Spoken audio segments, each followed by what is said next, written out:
Having effective classroom management is not an accident. It is something that effective teachers know how to do and practice it all the time. When you have good classroom management, that means you have set your rules and expectations in place, and you have practiced it with your students over and over and over again. A part of good classroom management is being consistent. That means you are consistent in the things that you do. There's no surprise for your students. They know what to expect and when to expect it. That means you have systems in place so you can continue to be effective. You have a system for starting your class.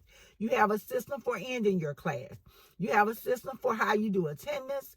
You have a system for how you take your students to lunch. You have a system for how your students take their trays up from lunch. You have systems in place.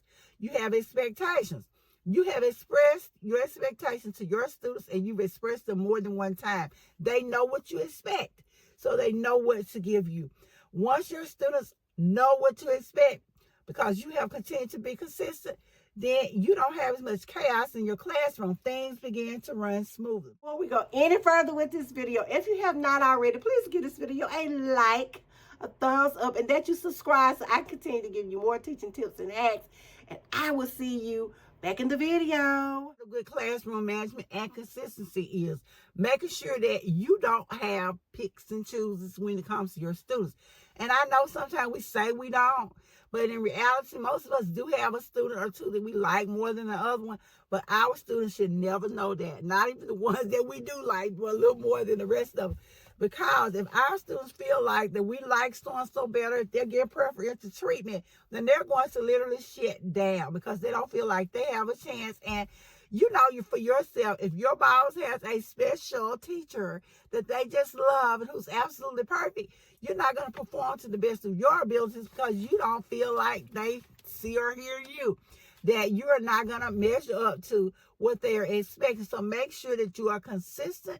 Make sure you're not playing favorites, and that you have systems in place. And it's going to help you with your classroom management strategy. I am so guilty of loving my students so much that at times they get away with some stuff. I really should put my foot down. I had one little girl tell me, she said, Miss Shields, I'm going to tell you what your problem is. I said, what? She said, you're too nice. She said, you're going to have to set some boundaries. I'm like, what? This is from a student to me. She's like, you're going to have to set some boundaries, Miss Shields. You're going to have to let these kids know what they can and cannot do. And I said, I thought I expressed it. She said, you did, but you got to get firm. You got to be firm with it. You got to make sure they know they can't be back of your dick. She said, you got to stop them. You got to do this. And I was like, you know what? She has a point. I do have to firm up and to constantly remind them that they can't do these things, that there has to be a clear set line drawn in the sand, that there has to be some boundaries. Because when I asked my students had committed this God forbidden offense that burned me up, I said, why did you do that? And she said this, she said, but I like you. And she did. She liked me so much, she felt like it was okay for her to do all of the things. Well, I grew up in an age and era in which we would have never taken the liberties that our students take. But I had to remind myself that these are not the students that grew up when I grew up. These are not the students who have been trained that certain things are okay and certain things are just not okay. They think it's okay. They want to get cozy and comfortable with you. And we just can't do that. There is a line between students and teachers. And I'm not telling you can't love your students. I'm not telling you can't be nice to them. What I am telling you, if you want your classroom to run smooth, this little girl told me there has to be a line. You got to set clear boundaries. There has to be a line drawn in the sand. You have to be firm about what you will and will not take from your students. So thank you guys so much for listening. Be sure that you implement some strategies to help your class run more smooth, whether systems, consistency, whatever it is. Be sure to let me know in the comments below, and I'll see you guys in the next video.